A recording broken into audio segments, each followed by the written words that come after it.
Hi students, I'm Dr. Bhavna. In this lecture we are going to continue about the topic ecology. So in the last class what we have seen? So in the last class we have done about the numerous important topics, that is nothing but population. So we have started about the populations. We have done about what are the, how do you calculate birth rate, death rate, sex ratios, age pyramids and all. And in the last, we have given a beautiful example that is related to Parthenium plants as well as one banyan tree. So, basically, how do you measure the population size is important. So, a big banyan tree as well as numerous plants, if there are present. So, if the biomass of the banyan tree is more than that of plants, but the number of plants were more than that of a big banyan tree. So if you're calculating based on the number, then you say as the population size of banyan tree is more population in terms of biomass. But if you're calculating in terms of number, then you say the population size of the banyan tree is very less than that of other plants, because I gave you example numerous plants are present, only one big tree is present. In terms of numbers it is like that, in terms of biomass it is like that. So if anyone didn't follow this example, I want you all to check in the last video regarding that. I have clearly explained you regarding that. And we have started with population growths. So in the population growths, we have studied what we have studied. First, in terms of population growths, we have studied about natality, mortality, immigration, and emigration. So when we have studied natality rate in immigration is positive, mortality and emigration is negative. How do you come to this conclusion? Natality means what? Number of births in the population. Births. Mortality is number of deaths in the population. Immigration means how many people have migrated from different areas to this area. That is called as immigration. Means people are coming from different areas. So that is called as immigration. Emigration means what? People are moving away from this place. So that is called as emigration. Immigration to emigration away from. So these are the four important things we have done. Next, I have given a flow chart regarding this. So in the regarding the flow chart, when you calculate the population size, so natality rate, immigration positive means they are contributing to increase in the population size, because if new people were born as well as if new people are coming from other places to here, then it is numerous people are there, right? So they are contributing to positive, I mean they are increasing the population size, right? When you come to mortality rate and emigration, that is negative, that is they are removing from the population, so the population size will decrease. So like this we have studied about the four different important parameters that are related to that of population. Then we have started with, there are two important graphs, that is nothing but exponential growth as well as logistic growth. When we started with exponential and logistic growth, exponential growth is depicted when resources are unlimited. Important in neat point of view, I want you all to clearly listen and write down all these important points. When you come to exponential growth, then if resources are unlimited, so many resources are available in your environment, and the population size also will increase. This is depicted as exponential growth. Then what is logistic growth? If resources are unlimited in a population, it is depicted as logistic growth. So if resources are unlimited, that is exponential growth. Logistic growth is if resources are limited, it is logistic growth. So like these two, we have studied about the important graph. Just write down these two important points. First is if resources are unlimited. Here if resources are limited, these are the two graphs which are important. Write down this.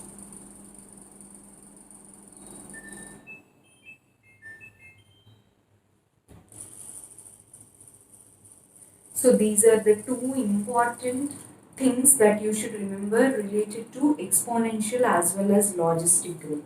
Now you draw a graph regarding this. This is the population size, dn. Here this is the time. So how do you depict exponential as well as here this is neutral thing. This is n means population size, t means time. This is neutral. But exponential growth always the population size starts increasing because resources are unlimited, I already told you. But when you come to logistic growth, because resources are limited, it will be very much neutral. So these are the two important things that you should remember. And exponential is depicted as dn by dt equal to rn. Here it is depicted as logistic dn by dt equal to rn k minus n by k. I'll tell you what is k. So this is about the two important things you should remember. Exponential growth, logistic growth. Resources are unlimited, resources are limited. dn by dt equal to rn, dn by dt equal to rn k minus n by k. X-axis time, y-axis population size. So like this we have studied. Next we have come to what is exponential growth. Exponential growth means what I told you.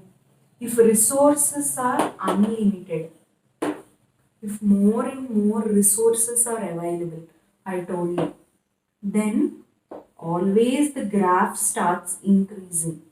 This is called as J-shaped growth. J-shaped. Important NEET question. Which is called as J-shaped growth? Exponential growth is J-shaped growth because resources are unlimited and the population size also starts increasing. And how it is depicted? dn by dt equal to rn. So n is size of population.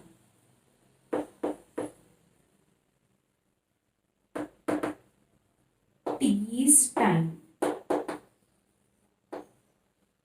R is intrinsic rate of natural increase. How it is varying in different population. So R is calculated like that. N is again population size. So dn by dt equal to Rn. What is R? It is nothing but births minus death. Birth rate minus death rate is calculated. R will vary from one place to another based on the resources availability and all. So generally the R value for rats is 0.015. For beetles, floor beetles, it is 0.12.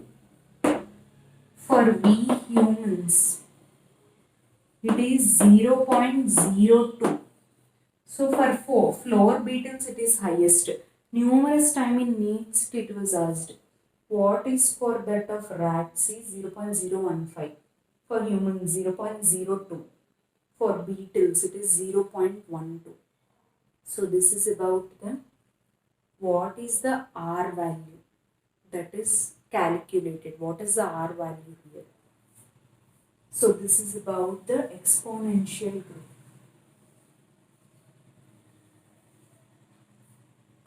Next, about the another graph we will see. That is nothing but logistic growth.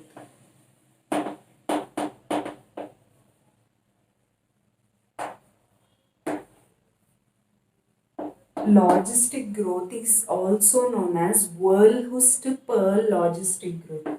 Verhulst, a famous scientist, has discovered this. So Verhulst-Pearl, numerous time in NEET, it was not asked as logistic curve. It was asked as Verhulst-Pearl logistic curve.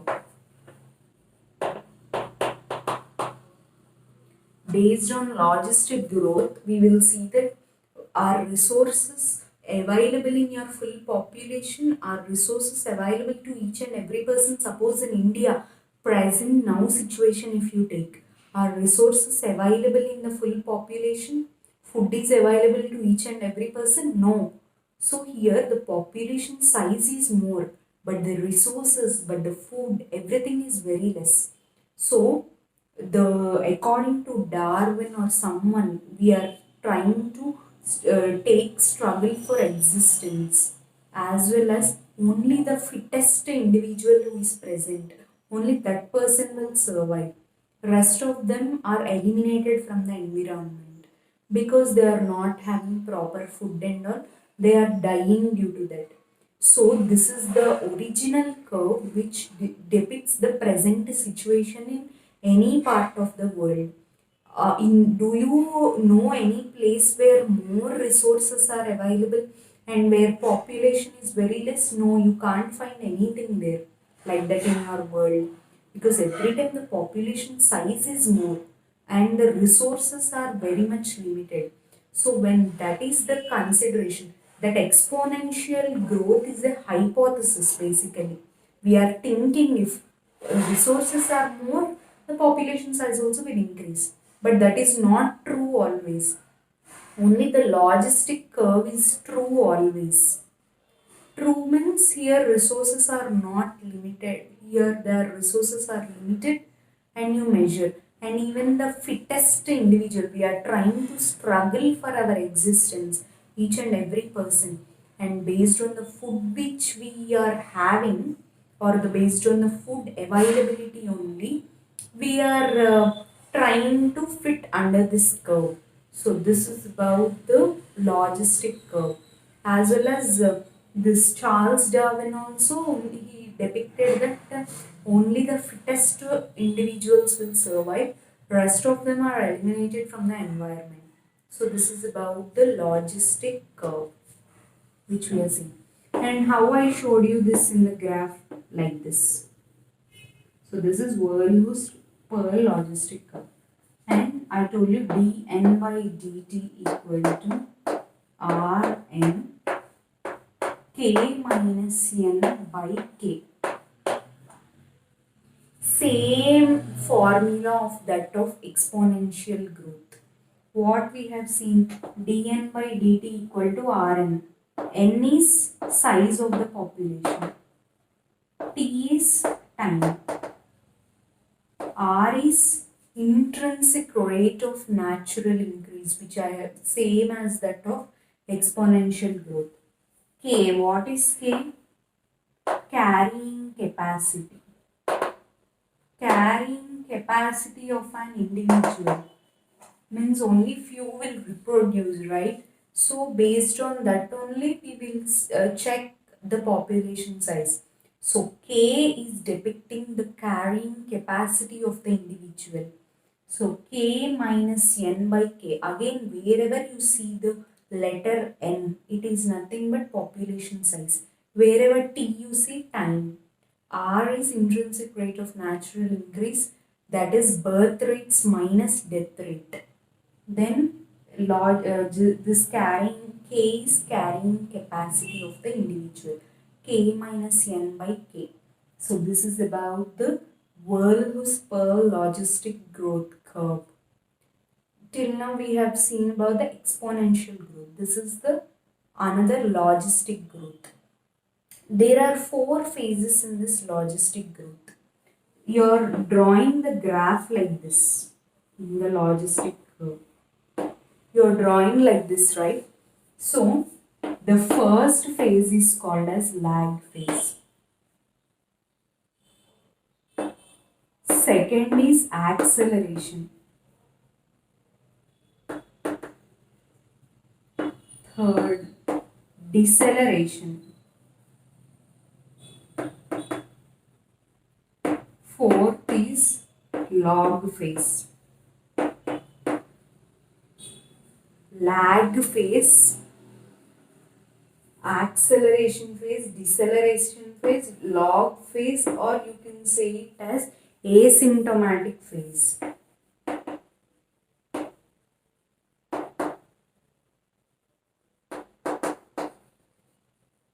So these are the four phases which depicts the logistic growth curve.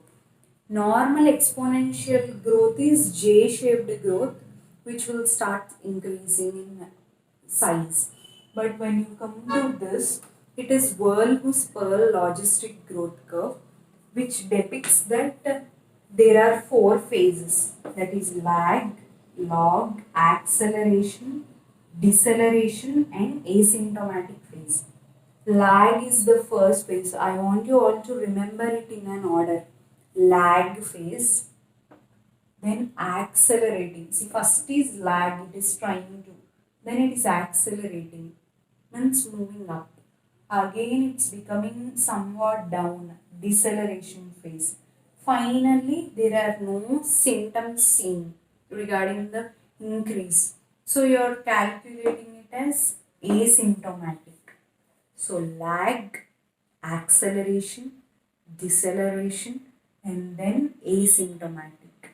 So these are the four phases which depict the logistic Verhelst Pearl logistic growth curve. Exponential Verhelst Pearl logistic growth curve.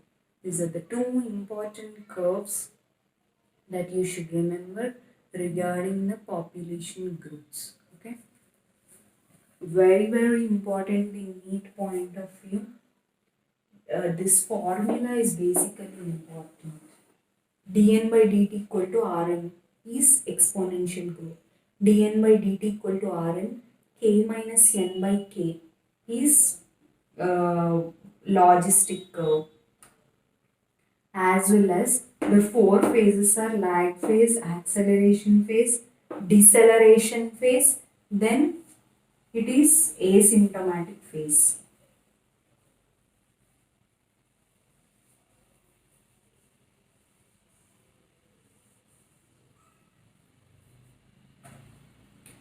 Next, we will see what are the variations which are seen in the each and every organism. Two examples I will give you, like life history variations.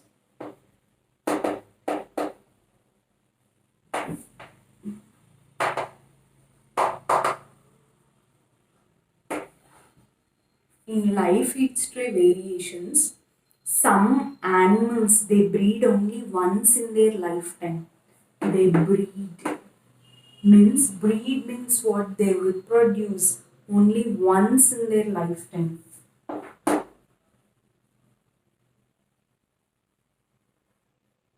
Only once. The most common examples are Pacific salmon fish,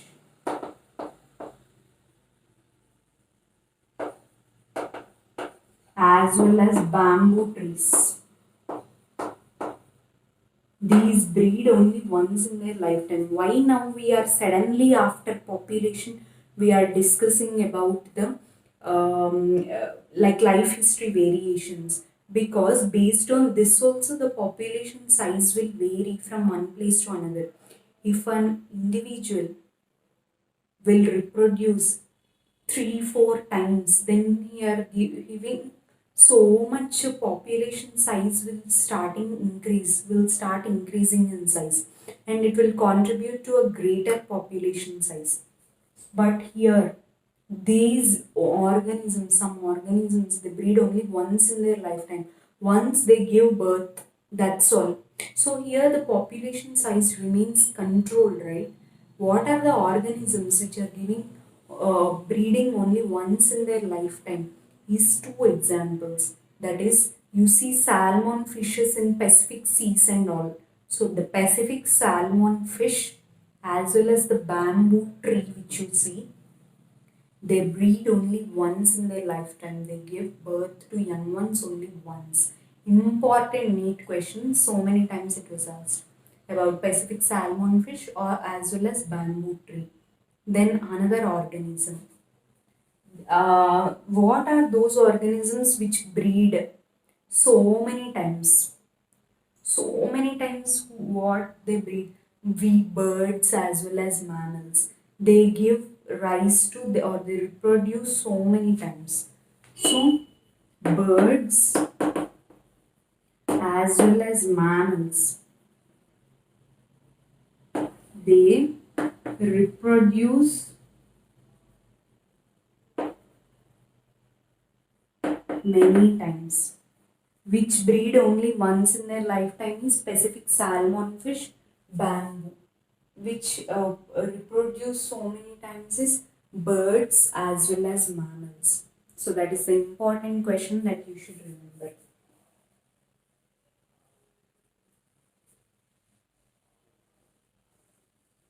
So another example which you should remember is some organisms, they give rise to small sized offsprings. Means the animals which are born also are very small in size.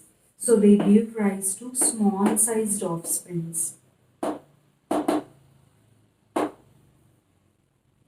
They are nothing but pearl oysters as well as pelagic fishes.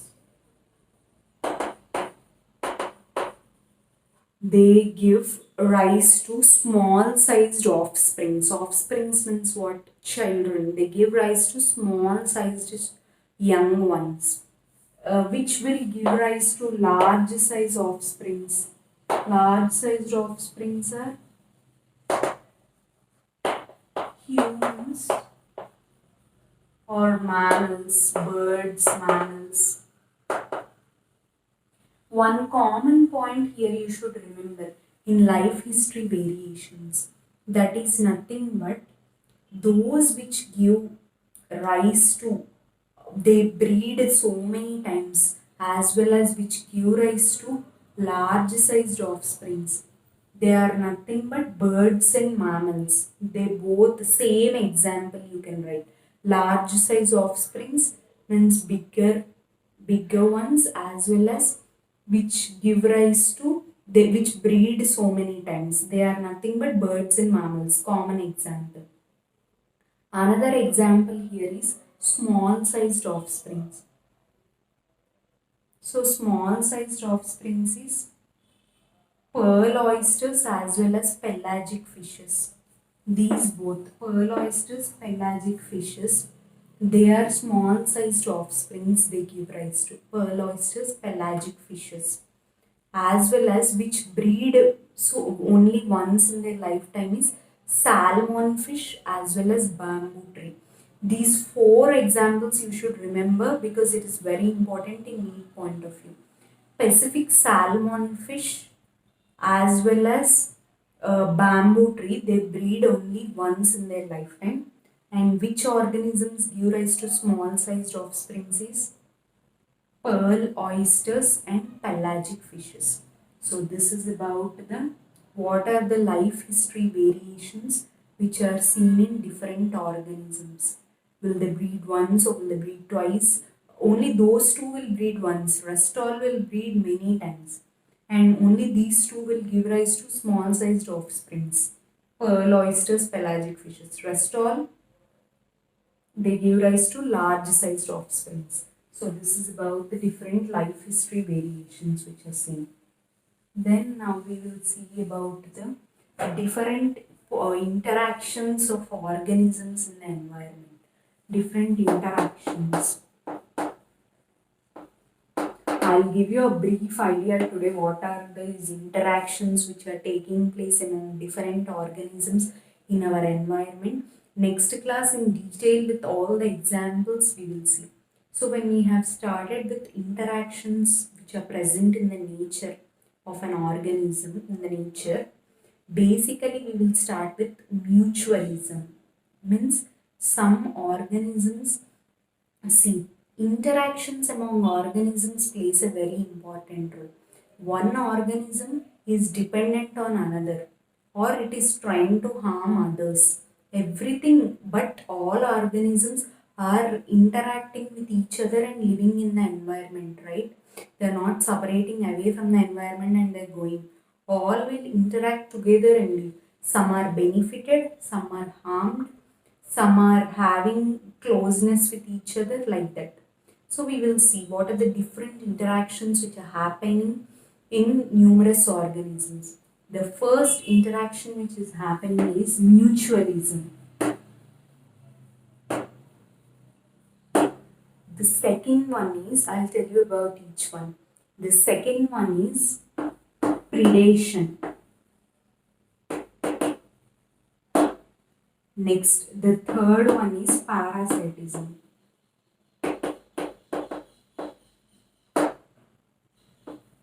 Next, commensalism.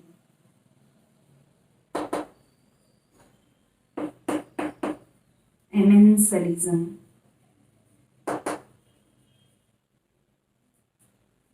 Next, competition. These are the common 6 interactions which are taking place in the environment. First is mutualism, predation, parasitism, commensalism, emensalism, and competition. Now, when you come to mutualism, in mutualism, by name only we can understand.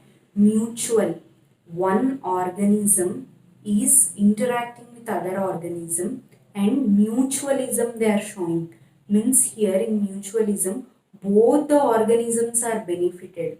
I'll give you numerous examples in the next class, but for now you remember both the organisms, organism A, organism B, both are benefited by interacting with each other. Both are benefited.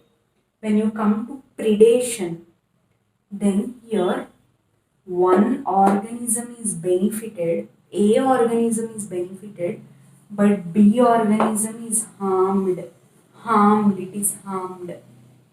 Parasitism also same thing.